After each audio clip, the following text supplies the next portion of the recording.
So last time I did a video on this topic, I talked about getting the group together, my ideal group size, a bit about how to do session 0, how to generate characters, but all pretty high level. Talked a lot about the mood and tone of the campaign and making sure that my players bought into that. I think now it's time to talk about something much more hands-on and practical. So let's talk about actually making the characters. And I made 3 characters for my potential solo series. I don't know for sure that I'm going to do that, but let's, for the sake of argument, say that I might. And if so, these would be the characters that I would use. And I actually rolled these up with actual dice rather than using a standard array. So there's a fair bit of variability. The first one, before I say that too, I should also mention that when I made these, rather than creating backstories and stuff, I rolled for them. I pulled out the Knave book that I have, Knave 2nd edition. It's got tons of tables in it. It's by far its best feature. One of the tables is a career table, and one of them is a personality table. I rolled 1 on the first and twice on the second for each character. So that gave me kind of a background of something that they had done previously, and then 2 personality traits. And then matching that to the stats that I rolled, I kind of decided what to do with these 3 characters. So this is a little bit more random than I would normally do. Normally, if I were doing a campaign, obviously I would think about what do I want to play, and I would make that character. This time, I specifically did that in a way that was random. So that was actually kind of fun and interesting. And because if I do use these guys, I'd be playing all 3. I'm okay that, none of them are exactly what I would want to play if I only had the one character to play in the character. Stilton Kingsfax is the first one I rolled up. He is relatively strong and tough, so I kind of created him with the typical fighter archetype. And now, again, I don't have classes in my game because I had kind of gradually made the classes so customizable that there wasn't any point in keeping the classes. At some point I said, let's just make all these class features like an a la carte buffet. You go pick which ones you want. So this one's built kind of like a typical fighter would be, though, and he's pretty good at using his weapons. His background that he rolled up was Acolyte, and I also got that he was formal and has a can-do attitude.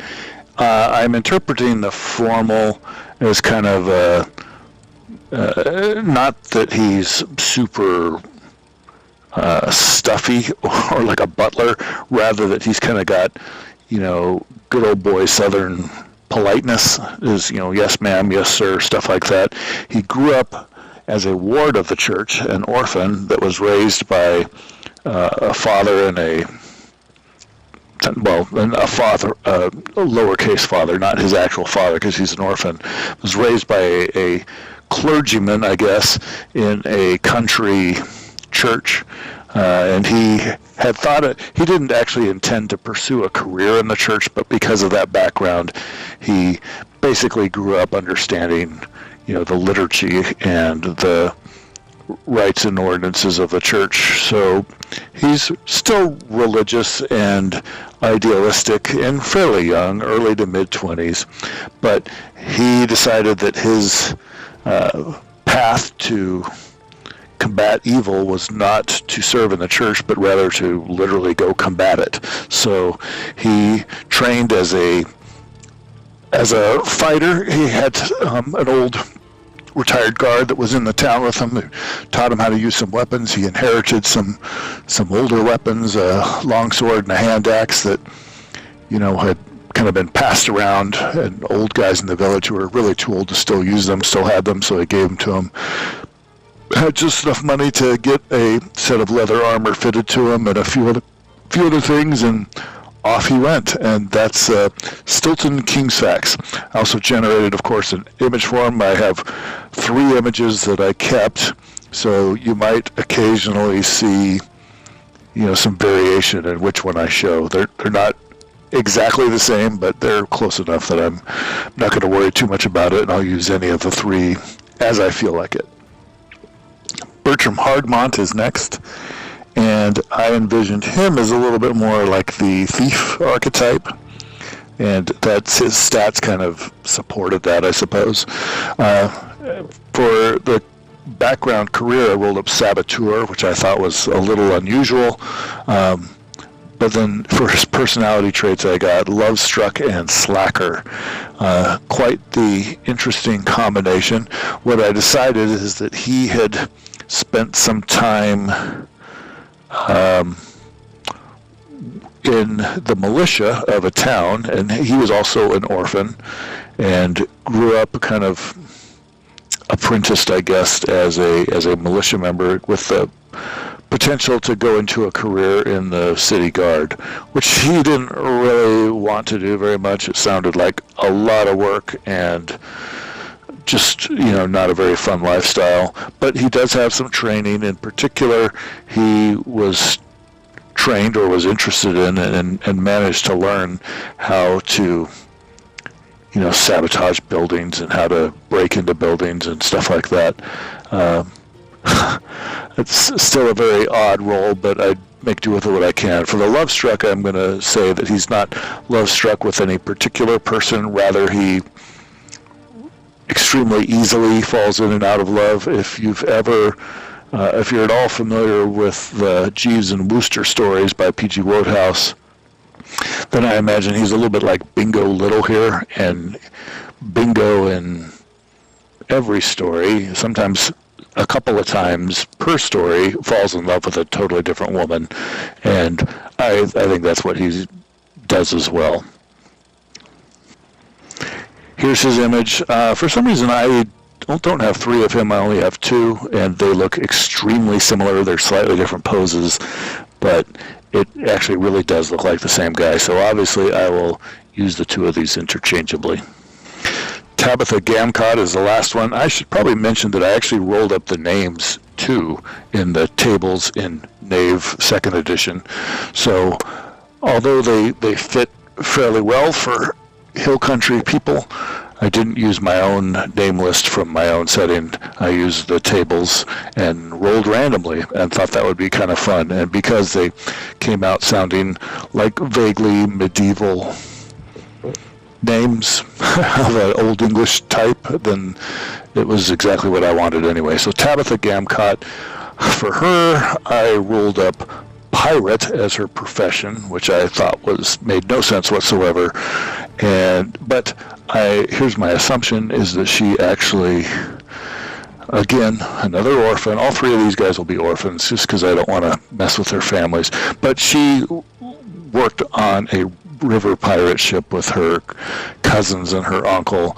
They were kind of ne'er-do-wells, and she served on the ship, wasn't really involved in the actual storming of other ships and stuff, but she was sometimes the honey trap, the bait, and she ended up leaving before that could get the worst of her. But again, these guys are all very, very young, in their early to mid-20s.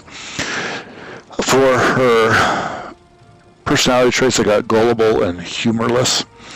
My intention for her, and she kind of came out as a little more academic, a little more intelligent. My intention for her is that she is going to pursue and want to find, and eventually will find, the occult, magic, spells. So she will become what passes for a sorcerer in Dark Fantasy X. And again, sorcerers in this setting are very different than they are in Dungeons & Dragons. Dungeons & Dragons claims to have Vancian magic based on the fantasy fiction of Jack Vance. I have Lovecraftian magic based on the fantasy/horror fiction of H.P. Lovecraft. So anybody can learn a spell. Obviously, the more intelligent and charismatic people will be better at casting them, because the charisma is your kind of willpower and strength of personality. Intelligence is, the study needed to do so. So she'll be actually relatively good at this. She's not very strong. Is only kind of average in most of her other stats, but she'll be good at doing that, actually. But, again, you have to find every spell before you can cast it, and you don't have spell slots, you don't have spells per day, you don't have any of that kind of stuff. If you find a spell and you manage to learn it without having it blow up in your face, which can sometimes happen, then you can cast it as much as you want.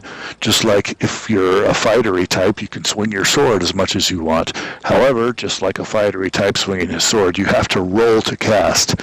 And just like a fighter swinging his sword, if you roll to cast and you get a critical failure, you'll have a mishap of some sort or other.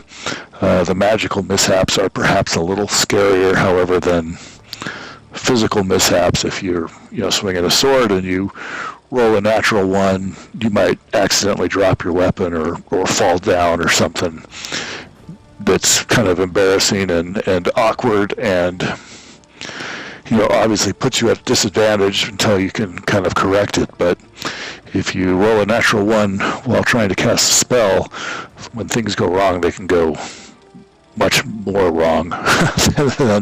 So, it's interesting. I'm actually really kind of excited to see how this darker, more horror-themed magic will play out in real life. And actually, I know how it will play out because it's very similar to magic in some other games like Call of Cthulhu and other games where magic is meant to be kind of unnatural and scary and frightening.